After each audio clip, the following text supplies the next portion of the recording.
लेकिन आज जैसे बात है अभी, आज एकादशी है। एकादशी का मतलब होता है 1 और 10 अर्थात 11, यानी एक याद से एक की याद आ जाए तो समझो कि एकादशी है।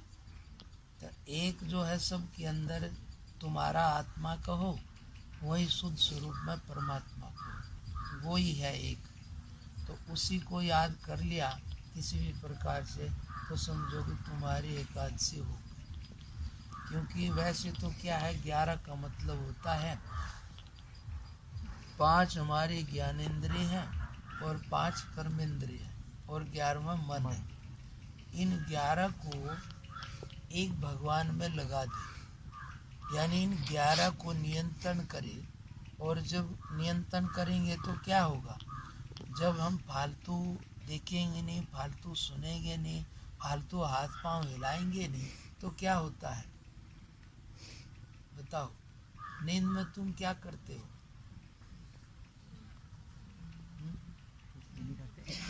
हाँ? कुछ नहीं करते, यही तो करते हो। तो फिर इससे फायदा क्या होता है, तुम्हारे सारे दरवाजे बंद हो जाते हैं। इसलिए कोई बोलता था बाबा जी मेरे से तुम बाहर सोते हो, मैं कहा नहीं मैं अंदर सोता हूँ, तुम बाहर। बोले हम तो कमरे में, कहा मैं बड़े कमरे में सोता हूँ। मैं कहा अंदर सोता हूँ। मैं कहा तू भी जहाँ सोता है मैं भी वहीं सोता हूँ। मैं कहा देखो हाँ काना कितने दरवाजे हैं? मैं कहा 9-10 दरवाजे बंद करके सोता हूँ। मैं कहा तुम भी तो बंद करके सोते हो, पर हमारे में आराम है, तुम्हारे को तो उठ के बड़ा दरवाज़ा खोलने की झंझट रहेगी, पर हमारे को झंझट नहीं है, तुरंत खुल जाते हैं। बस इशारे में काम होता है, कंप्यूटर सिस्टम चलता है, जिधर भी काम करो उधर हो जाए।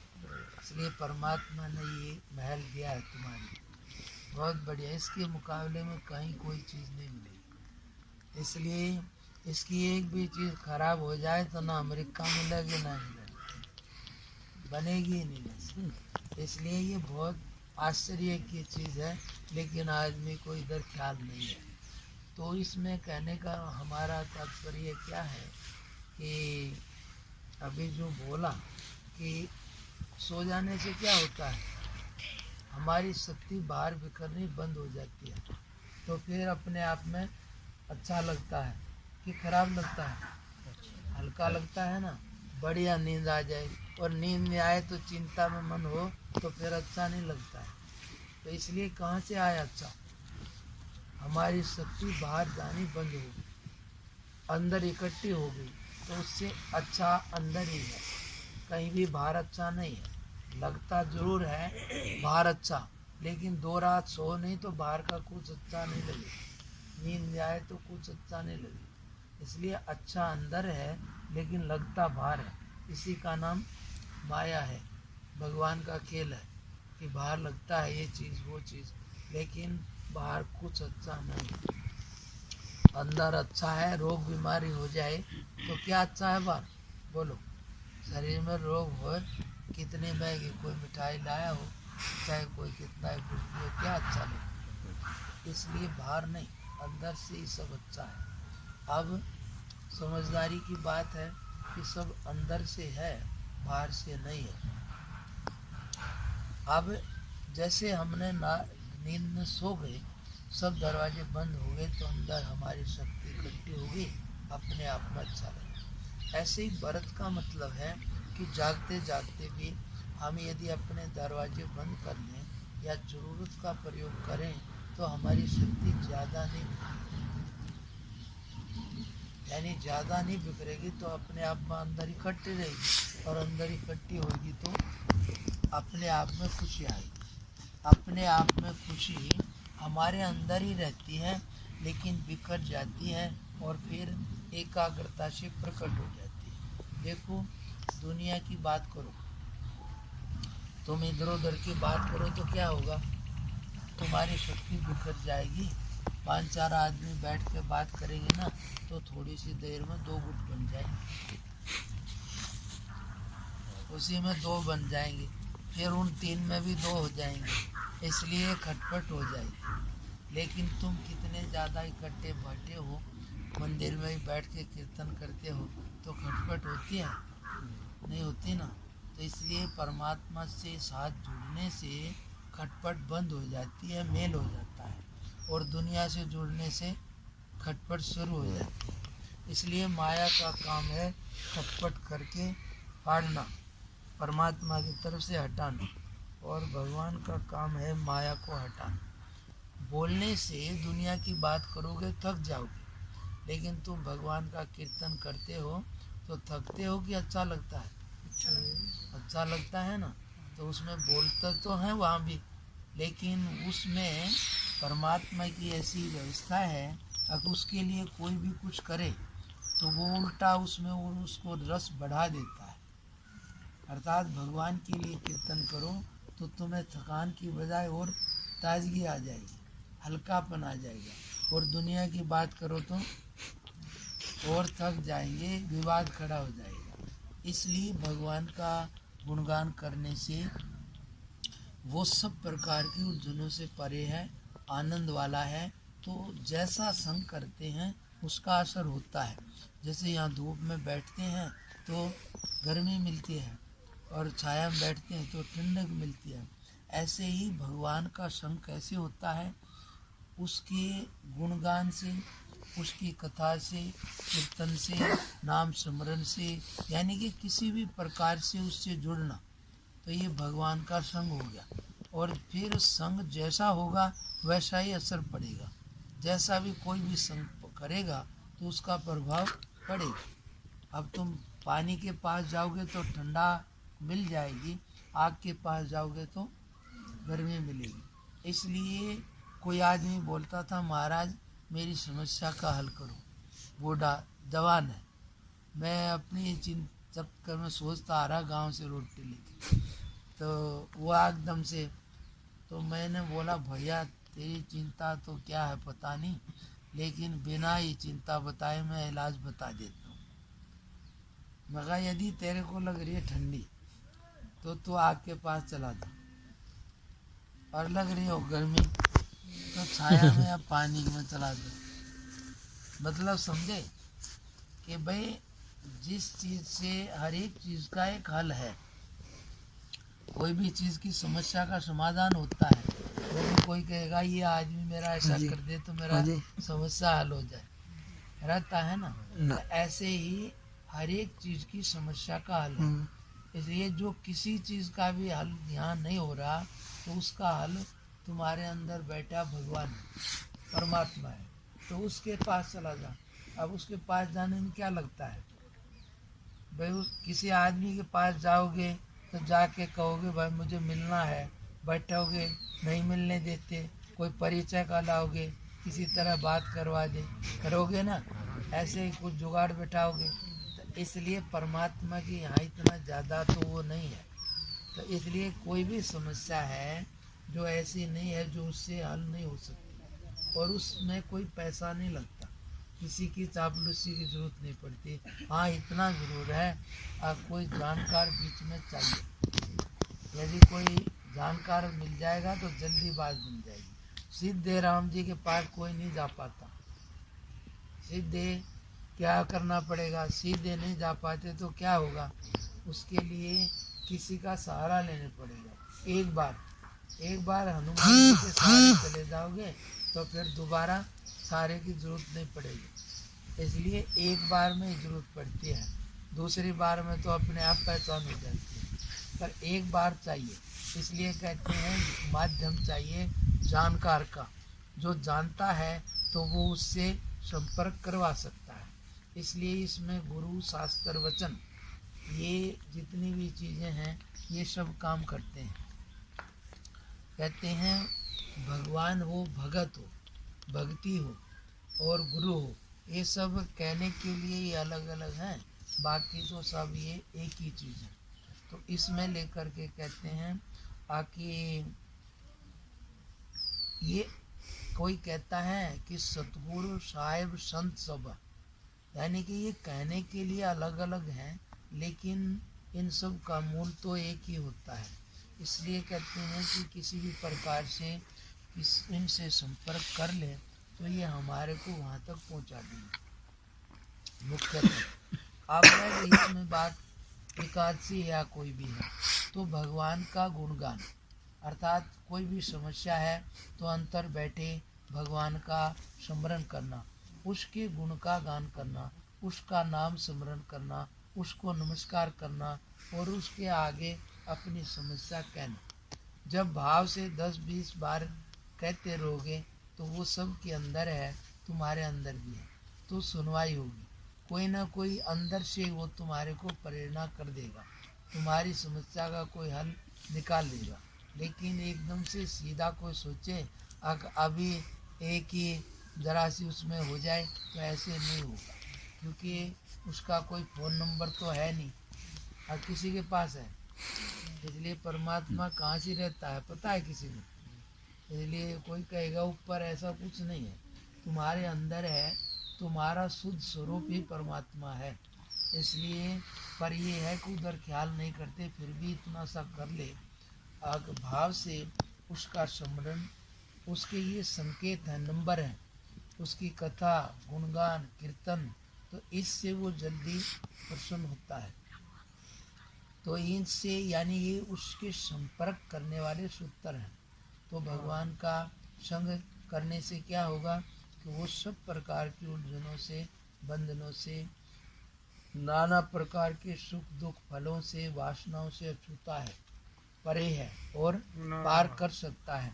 बाकी सब में ये सामर्थ्य नहीं है। इसलिए ऐसा समझ करके आराम से जितना भी समझ है आदमी को तो उसका संग करे। तो उसका संग यही है, पाठ से, प्रार्थना से, सत्संग से, उसकी कथा से, कीर्तन से। कुछ भी नहीं करे, अकेले में बैठ के उसका ख्याल ही करे। देखो परमात्मा ने कैसी कारीगरी रची है, सब चीज़ें दी हैं, धूप दी है, हवा दी है, साफ करता है, जितना ज़रूरी हमारे को कितना दिया है। और भगवान क्या करते हैं, कहते हैं ना, बताया है कि आदमी तो क्या करेगा, दाना डालता है, उसको उगाता है, अंकुरित करता है, बढ़ाता है, कितना बढ़ा के देता है। आदमी को कह दिया तू खा ले और वो बोलता है कि तू खा ले, मैं हजम कर देता हूँ। आदमी को तो यहीं तक मालूम है, खट्टा मीठा करो, आगे कैसी व्यवस्था वो उसकी है। और फिर कहता है तू सो जा, मैं जागता हूँ।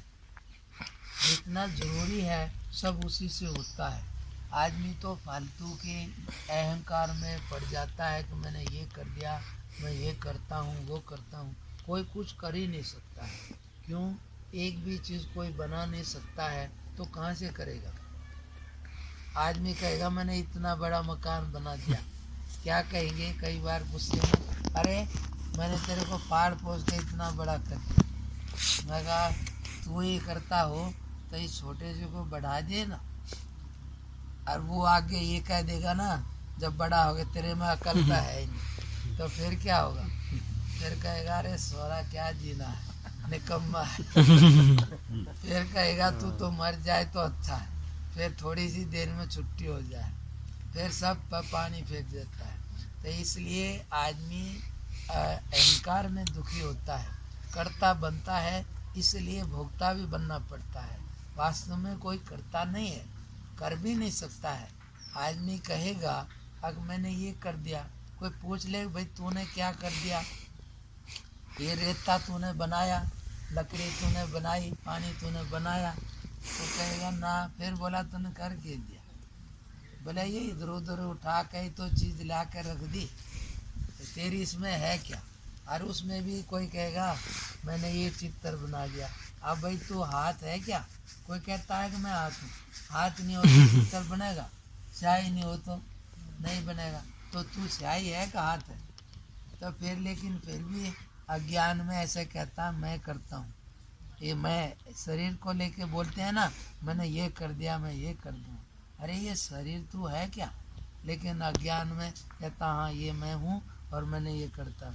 इसलिए कहते हैं कोई कुछ कर ही नहीं सकता है, सब प्रकृति में होता है। यानी कि ये प्रकृति है, हाथ पाँव मन जो बोल रहे हैं ना, ये सब प्रकृति है, इसमें हम थोड़ी बोल रहे हैं। अब गूंगा है तो वहाँ भी आत्मा तो है ना, नहीं बोले तब भी है। इसलिए सो जाते हैं तो वहाँ क्या करते हैं, कुछ भी नहीं करते।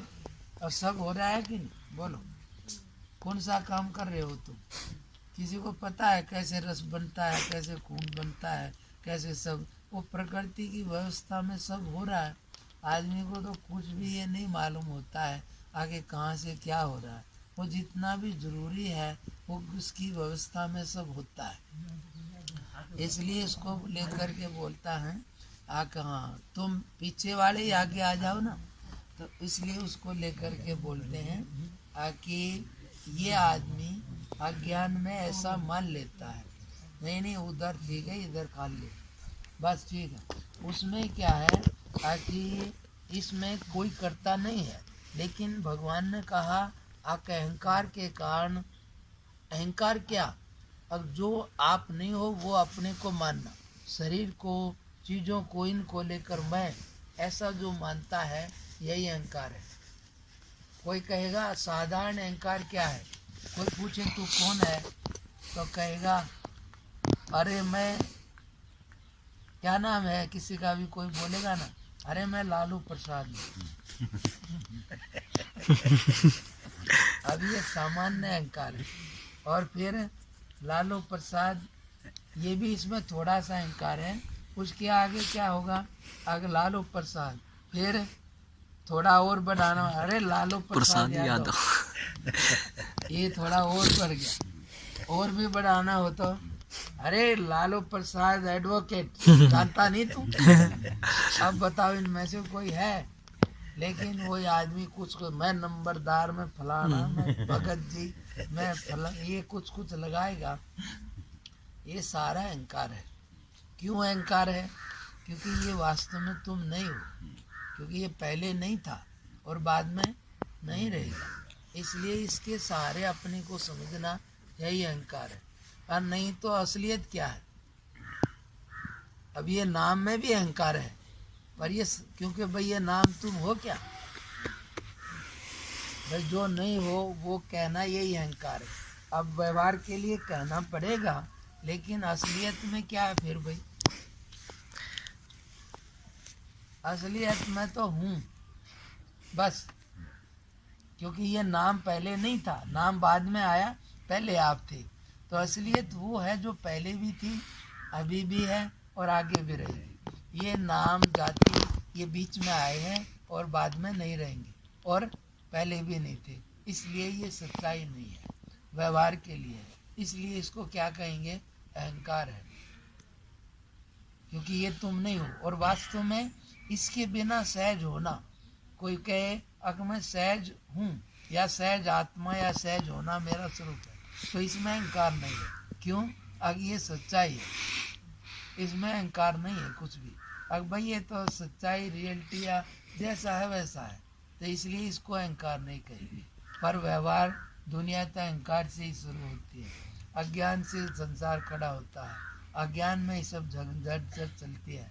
मेरा ये नाम गाम जाति कहना व्यवहार में ठीक है, लेकिन अंदर ये रखना चाहिए अब ये मेरा रोल है, ये डुप्लीकेट है, ओरिजिनल मैं इसका जानकार हूँ, इसको मैं जानता हूँ। तो इसलिए आप सहज में हो, इसमें किसी की भी जरूरत नहीं है। ये अलग बात है क्या हो, पर हो, इसमें किसी को भी शंका नहीं है। कोई किसी के पास नहीं जाता मैं हूँ कि नहीं। हाँ, पर ये समझेंगे मैं ये हूँ, ये गांव नाम जाति ये अज्ञान है। और जैसा है वैसा जान ले तो इसका नाम ज्ञान है। सही को मतलब जैसे को जैसा समझ लिया तो सही ज्ञान, और जैसे को उल्टा समझ लिया तो इसी का नाम उल्टा या अज्ञान है। समझ में आता है ना? तो इसमें जैसे फिर भी क्या है, लोगों को अपनी सारी समस्या है संसार की छोटी मोटी चीज़ों के चक्कर में दुनिया की भागदौड़ रहती है। बाकी ज़रूरत का तो परमात्मा ने सबको दिया है, पर ऐसा होना वैसा होना ये होना इसी में लग रहे हैं। और हम ये भी नहीं कहते कि नहीं लगो, लेकिन किसी को दुख लगे झंझट लगे तो उसके लिए ये मनुष्य जीवन की विशेषता है, अघोर जन से निकल सकता है। यहाँ पर ऐसा संभव है, यही इसकी विशेषता है, बाकी कहीं संभव नहीं। इसलिए यदि कोई समझना चाहे और जान ले और फिर ये समझ ले 11 वर्ष तो मैं ये नहीं ये हूँ, और उसके बाद में व्यवहार करता रहे, तो उसको कोई दुख झंझट नहीं आएगा। क्योंकि पड़ोसी को असर हो जाएगा, झगड़ा हो तो अपने पर असर नहीं आता। ऐसे ही कम, ऐसे ही जब ये पड़ोसी हो जाएगा असलियत में, भाई मैं इसका भी जानकार हूँ, मेरा जो रोल है वो कर रहा हूँ, इसलिए बस उस समय रोना भी धोना भी और करते ही एक तरफ हो जाते हैं कि नहीं, पर्दे से हटे और अपना कोई असर नहीं। और उस समय भी देखो, घर में गुस्सा करते हो तो किसी को पता रहता है मैं गुस्सा कर रहा हूँ, उस समय तो गुस्सा ही होता है बस। समझ में आया कि नहीं। और कोई रोल में करे तो वहां पर पता रहता है अगर हाँ मैं गुस्सा कर रहा हूँ, तो इसलिए उस गुस्से का असर नहीं आता, उससे कोई सुख दुख नहीं होता। और घर में उसके साथ एक हो जाए इसलिए उसका असर आवे। यदि वहाँ भी ये रहे अब भैया ये थोड़ा सा बच्चे के भले के लिए रोल कर रहा हूँ, तो असर नहीं आएगी। या कुछ भी अंदर से ये पता रहे हाँ बोल रहा हूँ, समझ, इतना ही फर्क है बस। व्यवहार में गुस्सा हमारे ऊपर होता है और अभिनय में गुस्से के हम ऊपर होते हैं। इसलिए तुम भगवान में और इंसान में इतना ही फर्क है बस। इसलिए भगवान की उसको क्या कहेंगे कार्यों को, लीला, रामलीला, कृष्ण लीला, और आदमियों की कोई ना कहता। क्यों? वो उसमें एक हो जाए, वो लीला नहीं कर पाता, इसलिए उन्होंने लीला करी। महाराज जब भी वो सारे जगह लीला करी, अलग रहे हर एक जगह, इसलिए कहीं उलझन में नहीं आए। और आदमी अलग नहीं रहता, एक हो जाता, इसलिए उलझता है। करता बनता है तो भोगता ही बनना पड़ता है। ये समझने की बात है, सीधी सी सरल सी। तुम भी ये समझ लो हाँ भाई ये कार्य है, ये रोल हो रहा है, तो तुम उलझन से परे हो जाओ।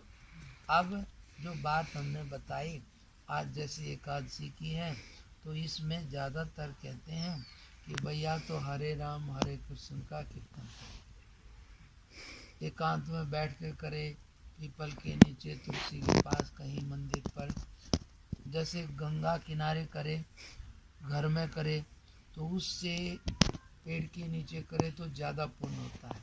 गंगा किनारे करे तो 100 गुना और ज़्यादा होता है। एक तरफ बैठ के कहीं भी करे तो भी, तुलसी के पास करे और मंदिर में करे तो अनंत गुना होता है। क्योंकि मंदिर 3 गुणों से परे माना जाता है और बाकी सारी सृष्टि 3 गुणों में आती है। इसलिए मंदिर को गुणातीत कहा जाता है, क्योंकि वो भगवान 3 गुणों से परे है, इसलिए उसका स्थान है। तो वहाँ बैठ कर के कीर्तन करने का महत्व कई गुना बढ़ जाता है। घर में करोगे इतना जल्दी बात नहीं बन पाएगी, क्योंकि वहाँ के परमाणु अपने ढंग के रहते हैं, प्रकृति का असर रहता है, और यहाँ के परमाणु परमात्मा के बढ़िया रहते हैं, क्योंकि यहाँ कीर्तन भजन ही होता रहता है। यहाँ बीच बीच में नमक मिर्ची ज़्यादा कम नहीं होता, चलता रहे, इसलिए यहाँ का अच्छा रहता है। वहाँ बीच बीच में खटपट होती रहती है, खटाखट घंटी बजती रहती है। तो यहाँ पर परमाणु अच्छे होते हैं तो शांति से बैठ जाते हैं, फिर ना तेरा होता है ना मेरा होता है, नहीं तो कहीं ना कहीं सब जगह तेरा मेरा बना ही रहता है। इसलिए यहाँ जल्दी बात बनती है। तो भाव से कीर्तन करे, बैठ के बाहर भी करे तो वो मंदिर का ही माना जाता है, क्योंकि मंदिर का ही है। इसलिए भगवान का गुणगान करे, कीर्तन करे और हल्का खाए। बढ़ती ने हो सके तो इस दिन अन्न ना ले, इस दिन अन्न में दोष मानते हैं, पाप का अंश रहता है। और बाकी नहीं बने तो हल्का खा ले, पर बार बार ना खाए, और जितना भी बन जाए भगवान का कीर्तन करे, भगवान का भजन करे। कीर्तन गुणगान करने से इस व्रत का महत्व होता है। यानी ये भगवान ने, ये बहुत सारे राक्षस है इस राक्षसों को मारने के लिए एक आजी उत्पन्न की थी किसी को। तो इसमें ये हमारे विकार ही हैं, तो इनसे निकलने के लिए भगवान समर्थ है। उसका सहारा लेकर के आप जुड़ोगे तो जैसे चार्जर लगाते हो ना, चार्जर, तो क्या होता है, पावर आ जाती है। ऐसे ही भगवान के साथ जुड़ने से शक्ति आ जाती है और फिर हम इससे क्या होगा कि गलत चीज़ को हटा पाए। समझ में आया? अब और बोलो, कोई किसी की बात हो तो, बाहर से आया हो कोई नया कोई बात हो तो बोलो, नहीं तो अभी कल मैंने तुम्हारे को क्या सुना था, बताओ कोई।